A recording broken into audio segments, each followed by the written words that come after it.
बाबा जी और हुजूर जी की प्यारी साध संगत जी, राधा स्वामी जी। संगत जी, आज दिनांक 9 नवंबर को डेरा ब्यास में हुजूर जी ने पावन सत्संग फरमाया। आज का सत्संग कुछ अलग ही रंग में था। हर लफ्ज नया और बाणी भी एकदम नई। सत्संग शुरू होने से पहले एक बेहद खूबसूरत पल आया। बाबा जी खुद स्टेज पर पधारे। उन्होंने लगभग 5 मिनट तक प्रेम भरी दृष्टि से पूरी संगत को निहारा। फिर हिमाचल प्रदेश के अमराली सेंटर के लिए रवाना हो गए। वहां अमराली में बाबा जी ने संगत को पैदल दर्शन दिए। उधर ब्यास में हुजूर जी ने करीब 1 घंटे 5 मिनट तक सत्संग फरमाया। हुजूर जी के आज के वचन जैसे हर शब्द दिल के आर पार उतरता चला गया। कई क्षणों पर उनके शब्द इतने सशक्त और गहरे थे कि सचमुच लगता था मानो माइक और स्पीकर तक उनकी भावना से कांप उठे हों। हुजूर जी ने आज बड़ी स्पष्टता से कहा, अफसोस होता है जब कुछ सत्संगी आजकल ऐसे कामों में लग जाते हैं जो साधक के मार्ग से दूर ले जाते हैं। आज का सत्संग 5वीं पातशाही श्री गुरु अर्जुन देव जी महाराज की पवित्र वाणी किन विधि मिले मेरे गोसाई राम राय पर आधारित था। हुजूर जी ने इस वाणी के माध्यम से जो बातें समझाई, उन्होंने मानो हमारी आत्मा का आईना हमारे सामने रख दिया। ऐसे ऐसे उदाहरण और ऐसे ऐसे लफ्ज आज हुजूर जी ने इस्तेमाल किए कि पंडाल में बैठी लगभग 3 लाख संगत टस से मस नहीं हुई। बस शुरुआत से पहले एक छोटी सी विनती है, कमेंट में एक बार प्रेम से लिख दीजिए, राधा स्वामी। हुजूर जी ने बताया कि यह पावन वाणी 5वीं पातशाही श्री गुरु अर्जुन देव जी महाराज द्वारा उच्चारित की गई थी। गुरु अर्जुन देव जी श्री गुरु रामदास जी महाराज के सुपुत्र थे, पर उन्होंने अपने पिता को सिर्फ पिता नहीं बल्कि गुरु स्वरूप माना। उन्होंने सांसारिक रिश्ते को पीछे रखकर गुरु की सेवा और आज्ञा को जीवन का सर्वोच्च धर्म बनाया। हुजूर जी ने आगे एक प्रसंग सुनाया। जब चौथे पातशाह श्री गुरु रामदास जी महाराज को लाहौर से एक विवाह समारोह का निमंत्रण प्राप्त हुआ तो उन्होंने अपने तीनों पुत्रों से पूछा कि इस कार्य के लिए कौन जाएगा। उस समय बिना किसी हिचकिचाहट या विचार के गुरु अर्जुन देव जी ने हाथ जोड़कर कहा, गुरु का हुक्म ही सर्वोपरि है, मैं आज्ञा का पालन करूंगा। ये उनका अटूट समर्पण और पूर्ण श्रद्धा का प्रमाण था। हुजूर जी ने समझाया कि यही शिक्षा हमें भी जीवन में लेनी चाहिए। जब भी हमारे सामने सांसारिक कर्तव्यों और आत्मिक मार्ग के बीच कोई चुनाव आए तो हमें क्या चुनना है, इसका उत्तर इतिहास पहले ही दे चुका है। फिर हुजूर जी ने बताया, चौथे पातशाह श्री गुरु रामदास जी महाराज ने हरमंदिर साहिब की नींव रखी और 5वें पातशाह गुरु अर्जुन देव जी महाराज ने उसे पूर्णता प्रदान की। उस युग में अन्याय, अत्याचार और अस्थिरता का वातावरण था। लोग ऐसी पवित्र जगह की खोज में थे जहां वे शांति से बैठकर मालिक की याद, भक्ति और नाम सुमिरन कर सकें। इसी भावना से प्रेरित होकर गुरु अर्जुन देव जी ने हरमंदिर साहिब का निर्माण करवाया।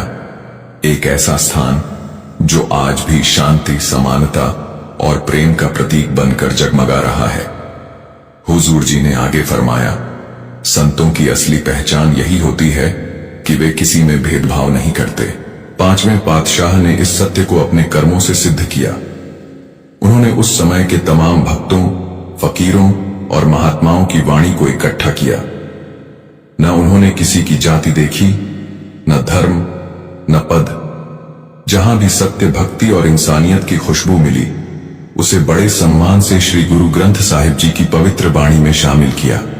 उन्होंने 15 से अधिक महान भक्तों और 30 से भी अधिक संतों की अमूल्य शिक्षाओं को एक सूत्र में पिरोकर श्री गुरु ग्रंथ साहिब जी को पूर्ण रूप दिया।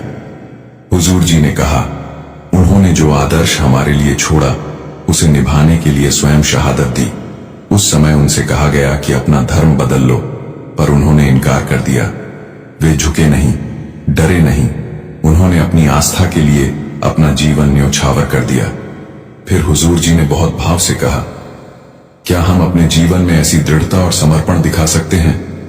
हमें इन महापुरुषों से प्रेरणा लेनी चाहिए। उन्होंने परिवार से भी ऊपर मालिक का रिश्ता रखा। यही असली प्रेम है।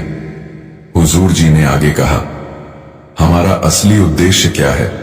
वही जो 5वें पातशाह ने अपनी वाणी की शुरुआत में कहा है किन विधि मिले मेरे गोसाई राम राय, मतलब हे प्रभु तुझसे मिलने का मार्ग क्या है? हुजूर जी ने कहा, गुरु अर्जुन देव जी सिखाते हैं, जग जीवन साचा एको दाता, यानी सारा जगत अस्थाई है, केवल वह एक ही दाता सच्चा है। हमें ऐसा संत ढूंढना चाहिए जो सहजता और शांति का दाता हो, जो हमें मालिक तक पहुंचने का सच्चा मार्ग दिखाए। फिर हुजूर जी ने कहा, माया ने पूरे जगत को नींद में सुला दिया है। वाणी में आता है, माया मोह सब जग सोया, यह भ्रम क्यों जाई। हम माया के मीठे नशे में डूबे हुए हैं और सोचते हैं कि यही जीवन है, लेकिन असल में हम नींद में हैं और जागना ही अध्यात्म की शुरुआत है। आज हुजूर जी के शब्दों में इतनी शक्ति थी कि पूरा पंडाल थम गया। जब उन्होंने कहा, हम सोए हुए हैं, हम नींद में हैं, तो उनके शब्दों की गूंज से माइक और स्पीकर तक हिल गया। उन्होंने कहा, सोया कौन है? वही जो सुख दुख में फंसा हुआ है, जिसने अपने भीतर के मालिक को भुला दिया है। हुजूर जी ने बहुत गहराई से कहा, आज इंसान ऐसी अवस्था में पहुंच गया है जहां उसे अपने हालात का भी सही अंदाजा नहीं। हम भ्रम में जी रहे हैं, सच्चाई की पहचान ही खो बैठे हैं। उन्होंने कहा, हम रेगिस्तान में खड़े होकर दूर से देखते हैं तो लगता है जैसे पानी का तालाब है, पर जब पास पहुंचते हैं तो पता चलता है कि वह तो केवल आंखों का धोखा था। ठीक इसी तरह माया का जाल भी हमें धोखे में रखता है। जो चीजें हमें स्थायी लगती हैं वे सब अस्थायी हैं, क्षणिक हैं। हुजूर जी ने आगे कहा, जब हमारी चेतना की अवस्था ऊंची हो जाएगी, जब हम भीतर से इन वस्तुओं के आकर्षण से ऊपर उठेंगे, तभी समझ में आएगा कि संसार का हर सुख, हर वस्तु केवल कुछ समय की मेहमान है। हुजूर जी ने आगे बड़ी गहराई से समझाया, मालिक तक पहुंचने का मार्ग सीधा तो है, परंतु इस राह में भ्रमों के अनगिनत द्वार हैं जो साधक की प्रगति को रोक देते हैं। उन्होंने कहा, आज हमें उन कुछ प्रमुख भ्रमों को पहचानना और समझना है जो हमें अंदर से बांध लेते हैं। पहला भ्रम, धन और संपत्ति का मोह। हुजूर जी ने फरमाया, हम में से अधिकतर यह मान लेते हैं कि धन और वैभव ही सुख का साधन है, लेकिन सच्चाई यह है कि जैसे जैसे धन बढ़ता है वैसे वैसे मन की शांति घटती जाती है। उन्होंने वाणी का उदाहरण देते हुए कहा, बड़े बड़े जो दिखे लोग, तिनको व्यापे चिंता रोग, यानी जो व्यक्ति जितना बड़ा दिखता है उतनी ही बड़ी उसकी चिंताएं भी होती हैं।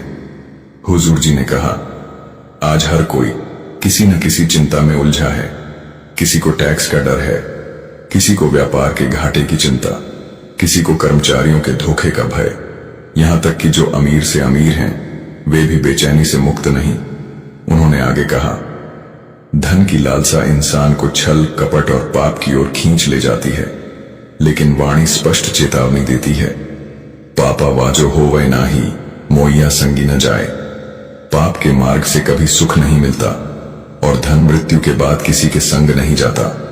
हुजूर जी ने उदाहरण देकर समझाया, इतिहास गवाह है, राजा महाराजा अपने खजानों के लिए युद्ध करते रहे, लेकिन क्या कोई अपने साथ कुछ ले गया? आज भी देखते हैं, जिन्होंने छल से धन कमाया वे या तो भाग गए या उनका सब कुछ नीलाम हो गया। सुख कहां मिला उन्हें? उन्होंने कहा, हर 10 साल में अरबपतियों की नई सूचियां बनती हैं। जो कभी शिखर पर थे आज उनका नाम तक कोई नहीं जानता। यह सब माया का खेल है, अस्थाई नाटक है जो एक दिन समाप्त हो जाता है। फिर हुजूर जी ने दूसरा भ्रम बताया, रूप, प्रसिद्धि और सफलता का अहंकार। उन्होंने कहा, आज का इंसान अपने रूप, अपनी शोहरत और सफलता में खो गया है। सोशल मीडिया ने इस अहंकार को और भी भड़काया है। लोग दिन रात अपनी तस्वीरें, वीडियो पोस्ट करते हैं। इंस्टाग्राम, फेसबुक, व्हाट्सएप, हर जगह अपने जीवन की झूठी चमक दिखाते हैं। संपादित तस्वीरों के पीछे वे यह जताना चाहते हैं, देखो मैं कितना खुश और सफल हूं। फिर हुजूर जी हल्की मुस्कान के साथ बोले, पर यह भी तो एक भ्रम ही है। हम अपने ही चेहरे, अपनी सुंदरता और अपनी बनावटी छवि में उलझ गए हैं। यही अहंकार धीरे धीरे इंसान को भीतर से खाली कर देता है। उन्होंने कहा, जब इंसान खुद को अपनी शक्ल, अपने ओहदे या अपने फॉलोअर्स की संख्या से पहचानने लगता है तो वह अपने असली अस्तित्व, यानी परमात्मा से कट जाता है। हुजूर जी ने निष्कर्ष में कहा, भ्रम चाहे धन का हो या रूप का, दोनों ही आत्मा को कैद में डाल देते हैं। जब तक हम इन जंजीरों से मुक्त नहीं होंगे, तब तक मालिक का सच्चा अनुभव संभव नहीं। सच्चा सुख और सच्ची शांति न तो धन में है, न नाम में, न शोहरत में, वह तो केवल भीतर के नाम में है। जिस दिन मनुष्य यह सत्य पहचान लेता है, उसी दिन उसके भ्रम टूट जाते हैं और उसकी आत्मा सच में जाग उठती है। अगला भ्रम दिखावे का। हुजूर जी ने कहा, आज हम जिस युग में जी रहे हैं, वहां दिखावा हमारी आदत बन गया है। कोई नई चीज घर आती है तो हम तुरंत उसकी तस्वीर खींचकर सोशल मीडिया पर डाल देते हैं, ताकि लोग देखें कि हमारे पास भी कुछ नया है, जबकि हकीकत यह है, अक्सर उसकी इंस्टॉलमेंट तक पूरी नहीं भरी होती। भले ही हमारे पास पैसे ना हों, लेकिन हम दिखावे के लिए इतने पागल हो जाते हैं कि लोन लेकर चीज घर ले आते हैं। हमें उससे ज्यादा खुशी चीज के होने से नहीं, बल्कि दूसरों को दिखाने से मिलती है। उन्होंने कहा, शादियां तक आज दिखावे का हिस्सा बन चुकी है। लाखों रुपए खर्च कर दिए जाते हैं, कर्ज लेकर भी भव्य आयोजन किए जाते हैं, और फिर वही तस्वीरें सोशल मीडिया पर सजाई जाती हैं। पर दुख की बात यह है, 1 साल बाद वही जोड़े अदालतों में तलाक की कतार में खड़े नजर आते हैं। यह है आज का समाज, दिखावे में डूबा हुआ। हमारी जिंदगी का केंद्र सच्चाई नहीं, प्रदर्शन बन गया है। हुजूर जी ने आगे कहा, अगला बड़ा भ्रम है अहंकार और पद प्रतिष्ठा का मोह। हमें लगता है कि हमारा पद, हमारा ओहदा या हमारी कुर्सी हमेशा हमारे साथ रहेगी। हम अपने पद को भी अपने साथ ले जाएंगे, पर यह सब अस्थाई है। आज यह पद हमारा है, कल किसी और का होगा। हुजूर बोले, जो सत्ता या अधिकार हमें मिला है, वह किसी सेवा के लिए मिला है, दूसरों के भले के लिए मिला है, न कि दूसरों को दबाने या दिखाने के लिए। उन्होंने कहा, हम पद का उपयोग सेवा में करने के बजाय उस पर गर्व करने लगते हैं। जब हम दूसरों को दबाते हैं, तो एक दिन वही परिस्थितियां हमारे ऊपर आ जाती हैं। यह संसार न्याय का घर है, जो बोओगे वही काटोगे। इसलिए कहा गया है, हर कर्म का हिसाब एक दिन देना ही पड़ता है। अगला भ्रम है शक्ति और साम्राज्य का। हुजूर जी ने सिकंदर महान का उदाहरण दिया। उन्होंने कहा, सिकंदर दुनिया जीतते जीतते भारत की सीमा तक आ पहुंचा। एक दिन जब वह ब्यास नदी के किनारे पहुंचा, उसने एक संत को ध्यान में बैठे देखा। उसने पूछा, तुम कौन हो? संत ने मुस्कुराकर कहा, मैं तो एक फकीर हूं। और फिर संत ने पूछा, तुम कौन हो? सिकंदर ने गर्व से कहा, मैं दुनिया का सम्राट हूं, मैंने पूरी धरती जीत ली है। संत ने कहा, और अब क्या करेगा? सिकंदर बोला, अब घर जाऊंगा और आराम करूंगा। संत हंसकर बोले, मैं तो पहले से ही वही कर रहा हूं जिसके लिए तुम इतने युद्ध कर रहे हो, लोगों को मार रहे हो। वो काम तो मैं यहां बिना किसी को नुकसान पहुंचाए ही कर रहा हूं। हुजूर जी ने आगे एक बहुत गहरा और विचारोत्तेजक प्रसंग सुनाया।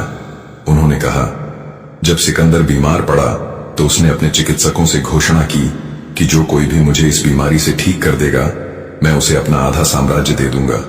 लेकिन फिर हुजूर जी ने ठहर कर कहा, जब मृत्यु का समय आया, तब न कोई वैद्य उसकी सहायता कर सका, न कोई सेनापति उसके साथ गया। वह सब कुछ छोड़कर अकेला चला गया। फिर हुजूर जी ने वाणी की एक पंक्ति दोहराई, तपोराज राजो नरक, और समझाया, राज्य या सत्ता पहले तो सुख का आभास देती है, पर अंततः वही नरक का द्वार बन जाती है, क्योंकि इंसान सेवा और विनम्रता भूलकर विलास और अहंकार में खो जाता है। जहां कभी सेवा थी, वहां धीरे धीरे स्वार्थ आ जाता है, और यही पतन की शुरुआत होती है। इसके बाद हुजूर जी ने अगले भ्रम पर प्रकाश डाला, मृत्यु को अपने से बहुत दूर मानने का भ्रम। उनका स्वर गंभीर और चेतावनी से भरा हुआ था। उन्होंने कहा, हम सब सोचते हैं कि मौत अभी बहुत दूर है, हमें तो अभी बहुत समय है जीने का। लेकिन जरा सोचो, हर क्षण, हर दिन इस धरती से लाखों लोग विदा ले रहे हैं। कोई अस्पताल में, कोई सड़क पर, कोई अपने ही घर में। किसी न किसी को हर पल यह संसार छोड़ना पड़ता है। हुजूर जी ने कहा, सुबह जब हम अखबार खोलते हैं या रास्ते में किसी शमशान से गुजरते हैं, तो किसी न किसी का शोक संदेश, स्मृति सभा या अंतिम यात्रा का जिक्र दिखाई देता है। पर फिर भी हम सोचते हैं, यह तो दूसरों के साथ हो रहा है, हमारे साथ नहीं। यही सबसे बड़ा भ्रम है। उन्होंने आगे कहा, इंसान आज इतना अंधा हो गया है कि अपनी गलतियों को देख ही नहीं पा रहा। हमने प्रकृति के नियमों को तोड़ दिया, इसलिए अब प्रकृति खुद हमें चेतावनी दे रही है, कभी बाढ़ बनकर, कभी भूकंप बनकर, तो कभी महामारी बनकर। ये सब संकेत हैं कि हम अपनी राह से भटक चुके हैं। ये दुनिया हमें बार बार झकझोर रही है, पर हम फिर भी नहीं जाग रहे। फिर हुजूर जी की आवाज धीमी और करुण हो गई। उन्होंने कहा, पहले जब किसी की मृत्यु होती थी तो मन भीतर से कांप उठता था। हम सोचते थे वह चला गया, एक दिन हमें भी जाना है। उस दृश्य से भीतर कोई जागृति होती थी, एक सीख मिलती थी। लेकिन आज हमारे मन इतने कठोर हो चुके हैं कि किसी की अर्थी देखकर भी दिल नहीं पिघलता। हम शव देखते हैं पर आत्मा नहीं जागती। हम मृत्यु को देखते हैं पर उससे कुछ सीखने की कोशिश नहीं करते। हुजूर जी ने बड़े दर्द और स्पष्टता से कहा, आज हम अपने प्रियजनों की बरसी तो जरूर मनाते हैं, पर वह भी अब श्रद्धा से ज्यादा दिखावे का साधन बन चुकी है।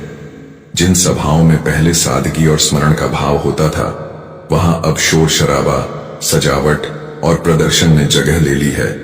उन्होंने कहा, आजकल घरों में ऐसे आयोजन किए जाते हैं कि राह चलते व्यक्ति को यह समझना मुश्किल हो जाता है कि यहाँ शोक सभा हो रही है या शादी का उत्सव।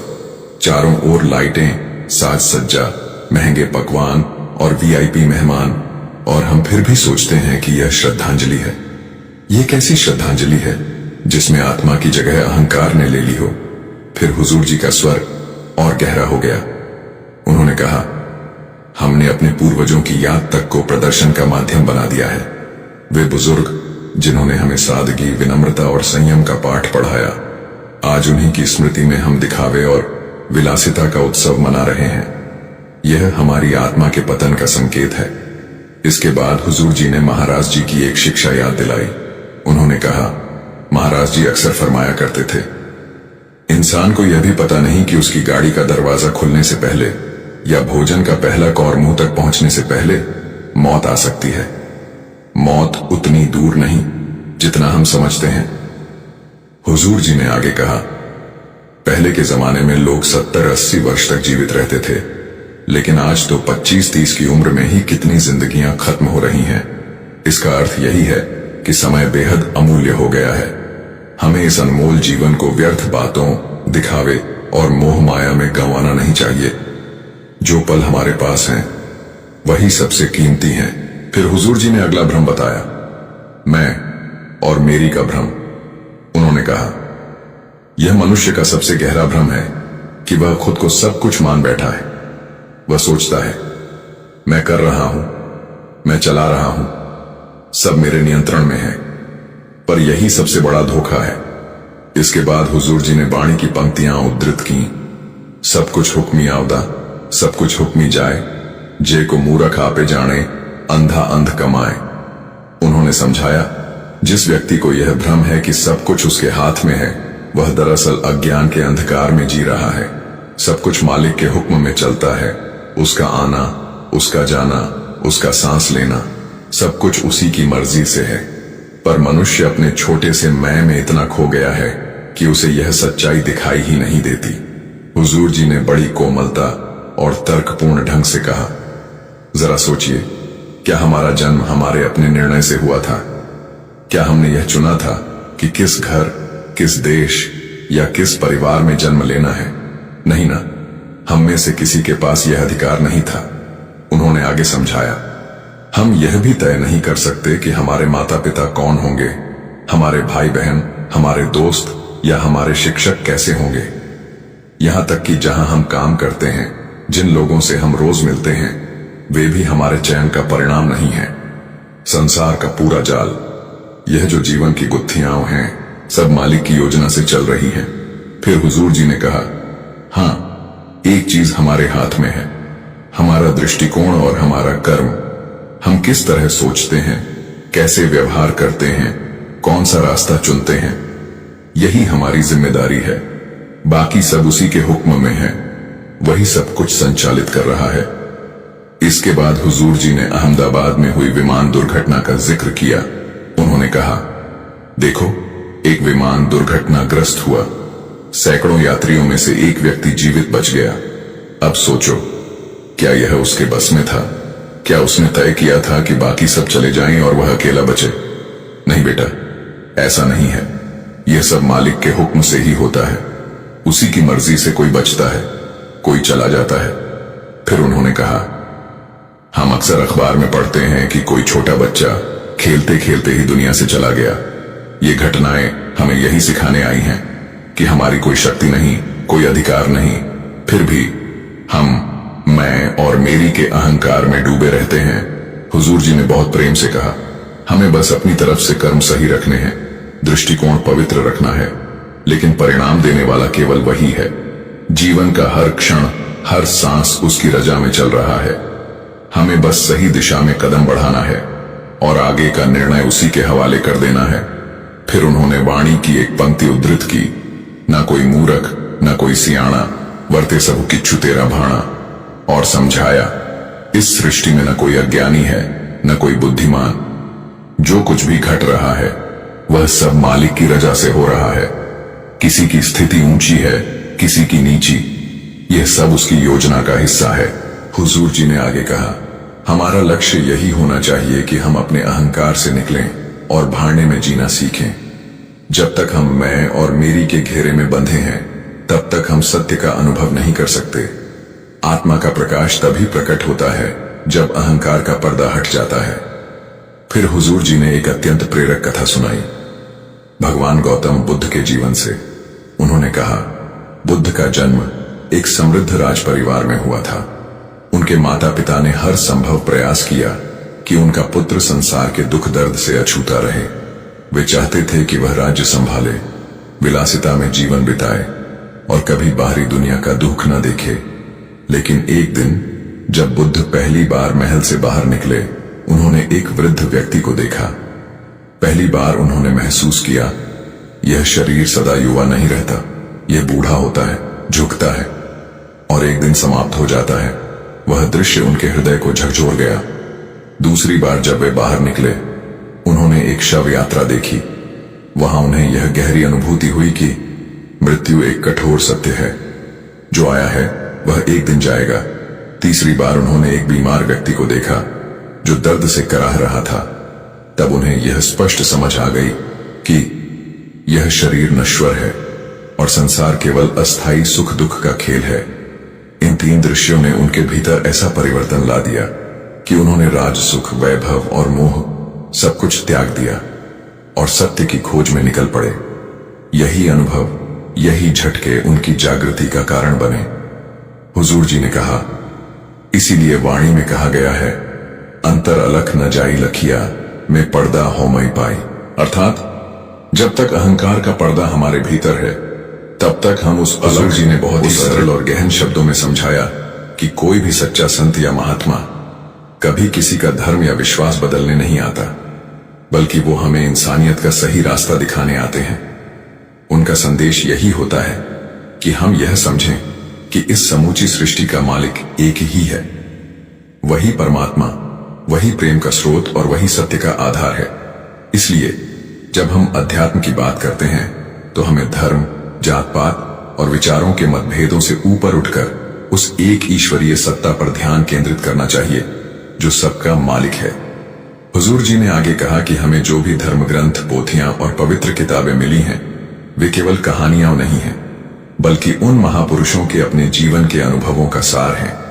उन्होंने जो जिया, जो महसूस किया, वही शब्दों में ढलकर इन ग्रंथों में आया है।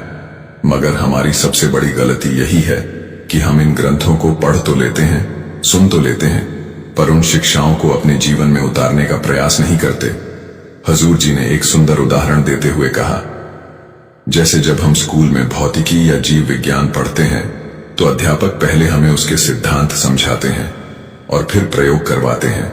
जब वह प्रयोग सफल होता है, तब हमें सच में यकीन आता है कि सिद्धांत सही है। यही बात अध्यात्म में भी लागू होती है। यहां केवल ज्ञान सुनने से कुछ नहीं होता, अभ्यास ही असली कुंजी है। जब तक हम संतों की शिक्षा को अपने जीवन में नहीं उतारते, तब तक अनुभव नहीं होता, और बिना अनुभव के हमारा विश्वास कभी पूरा नहीं हो सकता। हुजूर जी ने बहुत ही प्रेमपूर्ण ढंग से समझाया कि जब हम धर्म ग्रंथों या पवित्र पोथियों का अध्ययन करते हैं तो वे हमें यह नहीं सिखाते कि कौन सा धर्म बड़ा है या कौन सा छोटा, बल्कि यह बताते हैं कि एक सच्चे इंसान को अपना जीवन किस तरह जीना चाहिए। पुराने समय के संत महापुरुषों के जीवन को देखो। कोई खेतों में हल चला रहा था, कोई करघे पर बैठा कपड़ा बुन रहा था, तो कोई व्यापार में लगा हुआ था, पर हर किसी के जीवन में एक ही बात समान थी, ईमानदारी, मेहनत और परमात्मा के प्रति गहरा प्रेम। उन्होंने हक हलाल की कमाई से जीवन बिताया और हर सांस में अपने मालिक का नाम याद किया। यही सच्चा धर्म है, जहां कर्म, सच्चाई और भक्ति एक साथ चलें। हुजूर जी ने आगे उदाहरण देते हुए कहा कि ब्यास की परंपरा खुद इस बात की जीवंत मिसाल है। देखो, बाबा जयमल सिंह जी महाराज, वे फौज में सेवा करते थे।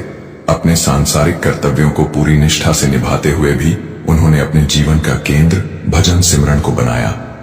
स्वामी जी महाराज भी अपने कामकाज में समर्पित रहते थे, पर भीतर से हमेशा मालिक में लीन रहते थे। और आज हम अपने बाबा जी को अपनी आंखों से देख रहे हैं। परिवार की जिम्मेदारियां, समाज की सेवाएं और संगत की देखभाल, सब कुछ वे इतनी सहजता से निभा रहे हैं मानो हर काम में मालिक की ही रजा चल रही हो। यही तो सच्ची शिक्षा है कि इंसान अपनी दुनियावी जिम्मेदारियों से भागे नहीं, बल्कि उन्हें निभाते हुए अपने मन को सतनाम से जोड़े रखे। हर कर्म, हर विचार और हर सांस में उस परम सत्ता को याद रखे। हुजूर जी ने आगे समझाया कि संगत और गुरु का रिश्ता केवल नियम या कर्तव्य का नहीं होता, बल्कि यह तो गहरे प्रेम का बंधन है। जब भी हम व्यास की पवित्र धरती पर कदम रखते हैं तो ऐसा महसूस होता है जैसे हर दीवार, हर पेड़ की पत्ती, हर हवा का झोंका उस प्रेम की गवाही दे रहा हो। यहाँ की हर चीज उस प्रेम की ऊर्जा से सराबोर है जो संगत और गुरु के बीच बहती है। हुजूर बोले, अभी हमारी पहचान केवल शरीर तक सीमित है। हम खुद को बस इस देह के रूप में जानते हैं, पर आध्यात्मिक यात्रा का असली मकसद इस देह भाव से ऊपर उठना है। हमें अपने सोचने के दायरे को बड़ा करना है। और जब कोई बाबा जी से पूछता है, जब हम व्यास आते हैं तो अंदर एक अजीब सी शांति और सुकून क्यों महसूस होता है, तो बाबा जी मुस्कुराकर कहते हैं, बेटा, उसका कारण यही प्रेम है। यहां कोई दिखावा नहीं, कोई स्वार्थ नहीं, सिर्फ प्रेम का रिश्ता है। यही प्रेम भीतर की शांति बनकर महसूस होता है। हुजूर ने फरमाया, हमें शरीर के बंधनों से ऊपर उठकर सोचना है, अपने दायरे को बड़ा करना है। स्वामी जी महाराज की वाणी, धाम अपने चलो भाई, हमें बहुत गहराई से यह संदेश देती है कि हमारा असली ठिकाना इस संसार में नहीं, बल्कि उस परम धाम में है, सचखंड में है। हुजूर जी ने समझाते हुए कहा, जैसे बच्चे पढ़ाई के लिए अलग अलग शहरों और स्कूलों में चले जाते हैं और बड़े होकर हम रोजगार के लिए दूर दराज जगहों पर बस जाते हैं, फिर भी जब छुट्टियां आती हैं तो सब अपने घर लौटने की इच्छा रखते हैं, क्योंकि घर वह जगह होती है जहां अपनापन है, जहां सुकून है और जहां हमारी असली पहचान बसती है। ठीक उसी तरह आत्मा भी इस माया जगत में अनेक जन्मों से भटकती फिरती है, लेकिन उसकी मंजिल, उसका सच्चा घर वही है जहां से वह निकली थी, यानी मालिक का घर। हम चाहे जितना संसार में उलझ जाएं, अंततः हमें उसी घर लौटना है जो हमारा असली ठिकाना है। यही यात्रा का उद्देश्य है, लौटकर अपने स्रोत, अपने परमपिता तक पहुंचना। हुजूर जी ने आगे बहुत गहराई से फरमाया, वाणी में लिखा है, आए जाए सो माया। इस छोटी सी पंक्ति में पूरा जीवन का सत्य छिपा है। जो चीज आती जाती है वह माया है, चाहे वह धन हो, सम्मान हो, रिश्ते हो या यह शरीर ही क्यों ना हो। यह शरीर भी मिट्टी से बना है और एक दिन फिर उसी मिट्टी में मिल जाना है। इसलिए जो नाशवान है उससे अत्यधिक मोह रखना व्यर्थ है। हमारा असली ध्यान तो उस अमर धाम पर होना चाहिए, उस आत्मिक लोक पर जहां से हम आए हैं और जहां हमें अंत में लौट जाना है। हुजूर जी ने बड़ी सहजता से कहा कि असली ताकत इस शरीर में नहीं, बल्कि उस आत्मा में है जो इसे चेतना देती है। शरीर तो केवल एक साधन है, आत्मा उसका सार है। शरीर नष्ट होता है, पर आत्मा न कभी जन्म लेती है, न कभी मरती है। आत्मा अजर अमर है। हुजूर जी ने बहुत सुंदर उदाहरण देकर समझाया। सोचो, अगर किसी गाड़ी में से इंजन निकाल दिया जाए तो वह गाड़ी बस एक ढांचा रह जाती है, चल नहीं सकती। अगर तलवार को उसकी म्यान से अलग कर दो तो म्यान का कोई मूल्य नहीं रह जाता, और अगर बल्ब से बिजली हटा दो तो वह सिर्फ एक शीशे का टुकड़ा रह जाता है। उसी तरह जब आत्मा शरीर को छोड़ देती है तो यह शरीर भी अर्थहीन हो जाता है, सिर्फ मिट्टी का ढेर बनकर रह जाता है। हुजूर ने कहा, यह देह तो नश्वर है, मिट्टी से बनी है और मिट्टी में ही विलीन हो जाएगी, पर आत्मा वह अनंत है, अविनाशी है। उसे कोई आग जला नहीं सकती, कोई पानी भिगो नहीं सकता और कोई तलवार काट नहीं सकती। वही आत्मा हमारी असली पहचान है, वही हमारा सच्चा अस्तित्व है। हुजूर बोले, हमारा सबसे बड़ा उद्देश्य अपनी आत्मा की पहचान करना है, यह जानना कि मैं वास्तव में कौन हूं। आज जब कोई हमसे हमारी पहचान पूछता है तो हम झट से अपना नाम, घर का पता या परिवार का परिचय देने लगते हैं, लेकिन क्या कभी हमने ठहर कर सोचा है, क्या यही हमारी असली पहचान है? क्या यह नाम, यह शरीर, यह घर या रिश्ते, यही वो हैं जो हमें पहचान देते हैं? नहीं, ये सब तो अस्थाई हैं, जो समय के साथ बदल जाते हैं। हुजूर जी ने एक बहुत ही सुंदर उदाहरण देकर यह बात स्पष्ट की। उन्होंने कहा, सोचो, जैसे कोई कलाकार मंच पर अलग अलग किरदार निभाता है, कभी राजा बनता है, कभी भिखारी, कभी सिपाही, कभी सन्यासी।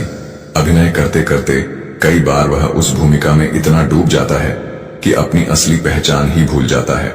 यही भूल हम सबसे भी हो रही है। ये संसार एक विशाल रंगमंच है और हम सब इस पर अपने अपने किरदार निभा रहे हैं।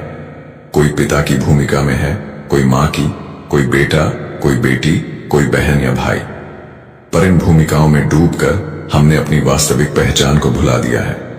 हुजूर जी ने कहा, जब तक हम यह समझते रहते हैं कि हम केवल यह शरीर हैं, तब तक हम अभिनय में फंसे रहते हैं।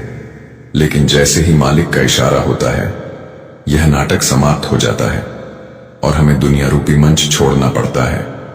तब न कोई पिता रहता है, न पुत्र, न बहन, न माता। सब रिश्ते शरीर के साथ ही छूट जाते हैं।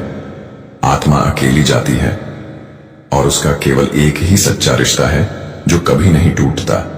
आत्मा और परमात्मा का संबंध वही असली बंधन है, बाकी सब तो इस जीवन के अभिनय का हिस्सा है। स्वामी जी की वाणी में भी यही संदेश है, आत्म में राम, राम में आत्मा। यानी आत्मा और परमात्मा अलग नहीं है, दोनों एक ही ज्योति के दो रूप हैं। जब हमारी दृष्टि शुद्ध हो जाएगी तो हमें यह एकत्व स्पष्ट दिखाई देने लगेगा कि जो परमात्मा बाहर है वही हमारे भीतर भी विराजमान है। हुजूर जी ने संत पलटू साहिब के शब्दों को उद्धृत करते हुए कहा, साहिब क्या करें, साहिब तेरे पास। ये पंक्ति हमें यह याद दिलाती है कि मालिक हमेशा हमारे भीतर ही विद्यमान है। यही बात बाइबल में भी कही गई है, we are the living temple of God. यानी हम स्वयं उस परमात्मा का जीवंत मंदिर हैं। उसका असली निवास कोई बाहरी जगह नहीं, बल्कि हमारे अपने अंतःकरण में है। वाणी में भी स्पष्ट कहा गया है, चौथे लोक बसे एक स्वामी, यानी परमात्मा का धाम, उसकी असली सत्ता चौथे लोक सचखंड में है। यही कारण है कि संत महात्मा हमेशा हमें धर्म, जाति और मजहब के भेदभाव से ऊपर उठाकर हमारी सच्ची पहचान से परिचित कराते हैं। हुजूर बोले, हुजूर महाराज जी अक्सर कहा करते थे, ये कौम, ये मजहब, ये देश, इनमें से कोई भी हमारी असली पहचान नहीं है। हमारा सच्चा देश कोई भूगोलिक नक्शे में बंधा हुआ क्षेत्र नहीं है, बल्कि वह आध्यात्मिक लोक है जहां से हमारी आत्मा आई है। वही सचखंड हमारी वास्तविक मातृभूमि है, वही हमारा सच्चा ठिकाना है। हमारी पहचान किसी नाम, किसी जाति या किसी नस्ल से नहीं, बल्कि सतनाम से है, उस परम सत्ता से जो सब में समान रूप से विराजमान है। हमारा असली वतन मालिक का प्रेम है, उसका इश्क है, वही हमारा घर है, वही हमारी मंजिल है। फिर हुजूर जी ने कहा, अक्सर लोग पूछते हैं कि इस दुनिया में इतना दुख, इतनी पीड़ा क्यों है। उन्होंने बहुत ही कोमलता से समझाया, क्योंकि यह संसार पूर्ण नहीं है। यह वह जगह है जहां मोह, वासना, अहंकार और स्वार्थ की धूल फैली हुई है। यहां सब कुछ बदलने वाला है, कुछ भी स्थायी नहीं। लेकिन हमें याद रखना है, यह धरती हमारा स्थायी घर नहीं है। हम यहां मेहमान हैं, यात्री हैं और हमें इस माया के कीचड़ से ऊपर उठकर अपनी आत्मा की पहचान करनी है। हुजूर जी ने आगे कहा, जब तक हम भीतर नहीं झांकते तब तक हम यह नहीं समझ पाते कि हम कौन हैं और कहां से आए हैं। सच्चा ज्ञान तभी जन्म लेता है जब मन शांत हो जाता है, जब भीतर की हलचल रुक जाती है और आत्मा अपने स्वभाव में स्थिर हो जाती है। उसी क्षण आत्मा का असली प्रकाश प्रकट होता है और वहीं से आत्मबोध की यात्रा शुरू होती है।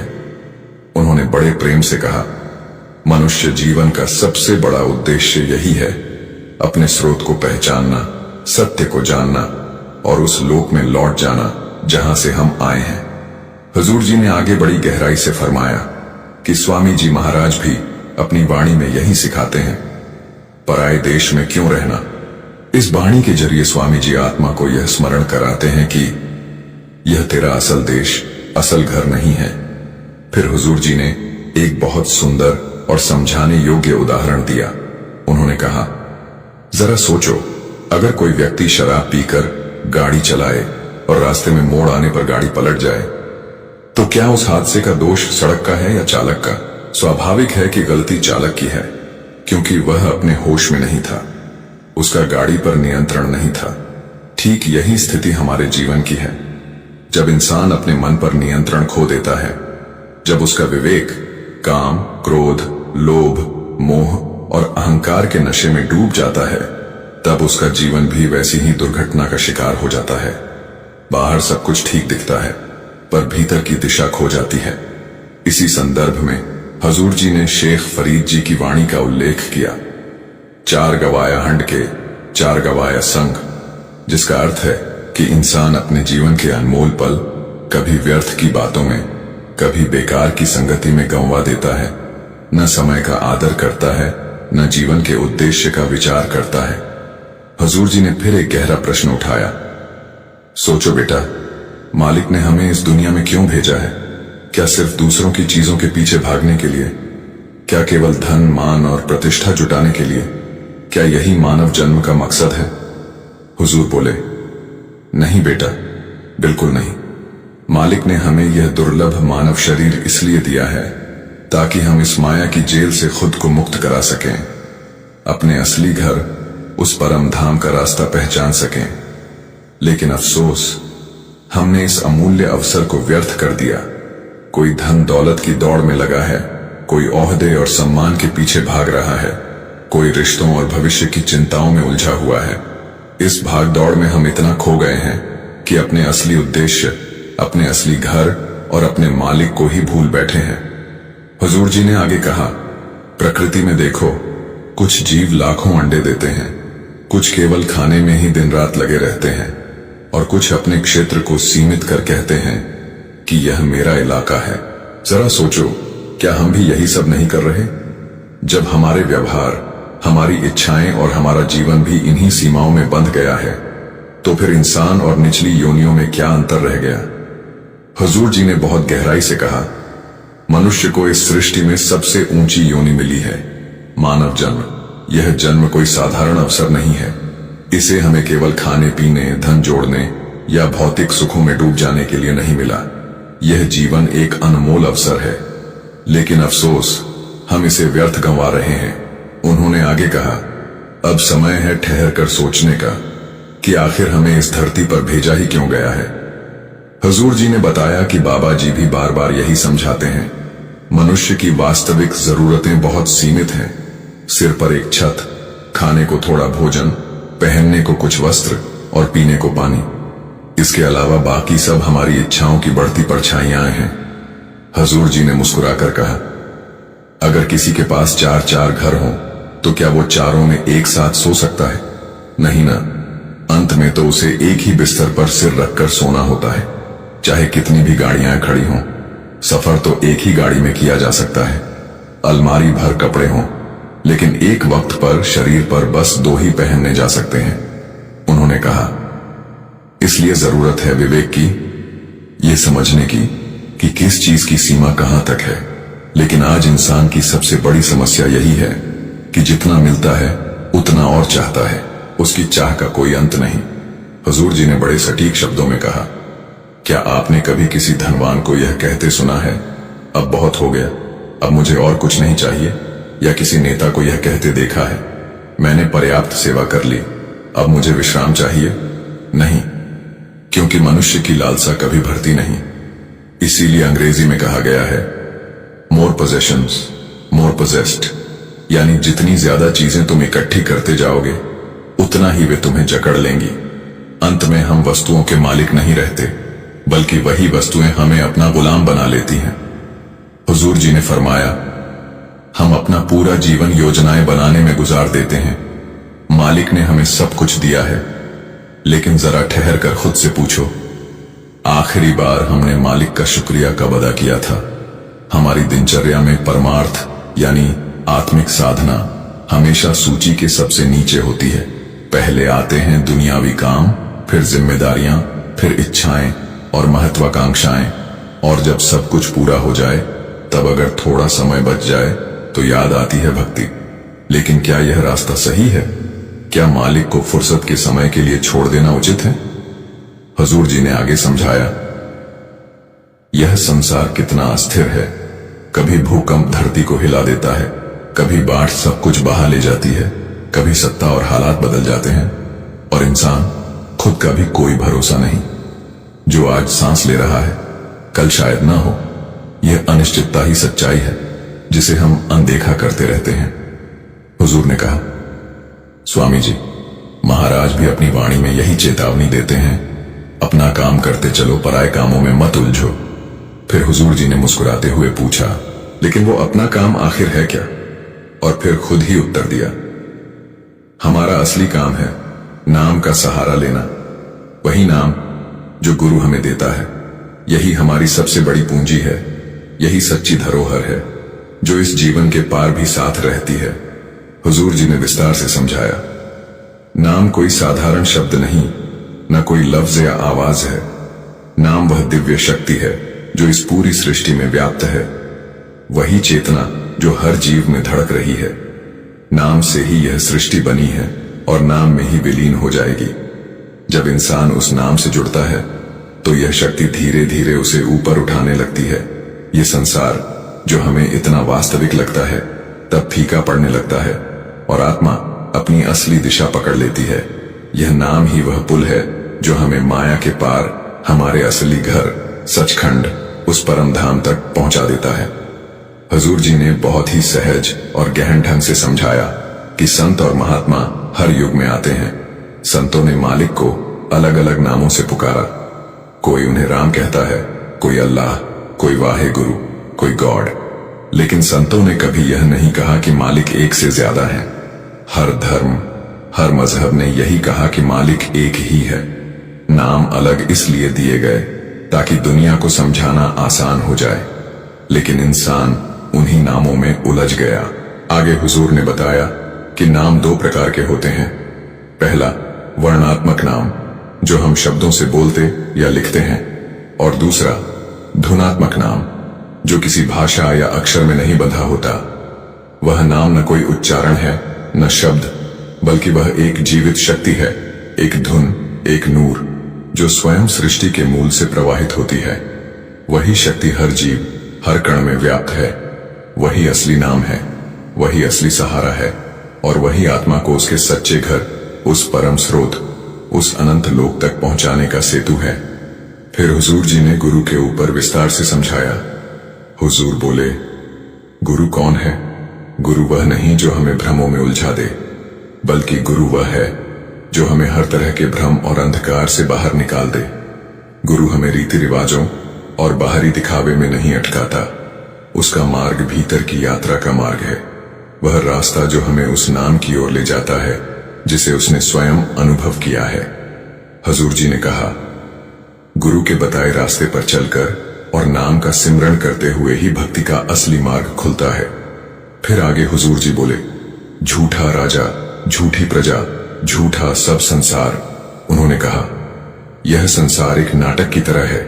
यहाँ का राजा भी अस्थाई, प्रजा भी अस्थाई, धन दौलत मान सम्मान सब कुछ मिट जाने वाला है। पर हम इस माया के भ्रम में फंसकर इन्हें सच्चा समझ बैठते हैं और इन्हीं में सुख ढूंढने की कोशिश करते हैं। हुजूर जी ने आगे कहा, असली आनंद, सच्ची शांति इन बाहरी चीजों में नहीं है। सच्चा सुख तो उसी नाम में है, वही नाम जो भीतर की गहराइयों में जाकर आत्मा को उसके स्रोत से जोड़ देता है। जब वह जुड़ाव होता है तभी आत्मा को चैन मिलता है, तभी जीवन का असली अर्थ समझ में आता है। हुजूर जी ने आगे बड़ी सरलता से समझाया, जैसे हम खाना पकाते समय देखते हैं कि बर्तन पर धीरे धीरे एक परत जम जाती है।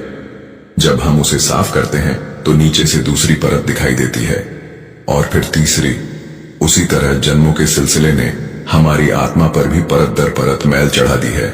ये परतें हमारे कर्मों, वासनाओं और मोह माया से बनी हैं। स्वामी जी कहा करते थे, जन्म जन्म की इस मन को मैल लागी, काला होया सया। यानी असंख्य जन्मों की गंदगी ने हमारे मन को अंधकारमय बना दिया है। हुजूर जी ने आगे कहा, भोग विलास और सांसारिक सुख दिखने में भले ही मीठे लगते हों, पर वे केवल कुछ क्षणों का नशा हैं। इंसान थोड़े से आनंद के लिए, कुछ पलों के सुख के लिए अपना अनमोल जीवन व्यर्थ कर देता है। उन्होंने कहा, देखो, सिर्फ 2 मिनट के स्वाद के लिए हम जीव हत्या जैसे कर्मों में लग जाते हैं। यह वही अज्ञान है जो आत्मा को अपने असली मार्ग से भटका देता है। फिर हुजूर जी ने गहरी बात कही, असली अध्यात्म तब शुरू होता है जब इंसान अपने अहंकार, वासना और विकारों से ऊपर उठता है और भीतर की सहजता में प्रवेश करता है। यही वह अवस्था है जहां जीवन का अर्थ स्पष्ट होता है, जहां मन शांत होता है और आत्मा अपने स्रोत को पहचानने लगती है। हुजूर जी ने कहा, जीवन 3 पहियों पर चलता है, परमार्थ, व्यवसाय और निजी जीवन। इन तीनों का संतुलन ही जीवन को स्थिर बनाता है। अगर किसी एक पहिए में भी असंतुलन आ जाए तो पूरा रथ डगमगा जाता है। इसलिए जरूरी है कि हम अपनी आध्यात्मिक साधना, रोजमर्रा के काम और पारिवारिक जीवन, इन तीनों को बराबर महत्व दें। यही संतुलन जीवन की सच्ची राह है। यही संतुलन हमें मंजिल तक ले जाता है। हुजूर जी ने बड़ी सहजता से समझाया, जैसे हम जीवन के शुरुआती 20 साल पढ़ाई में लगा देते हैं ताकि आगे चलकर एक अच्छी नौकरी और स्थिर जीवन पा सकें। उसी तरह आध्यात्मिक मार्ग पर भी धैर्य और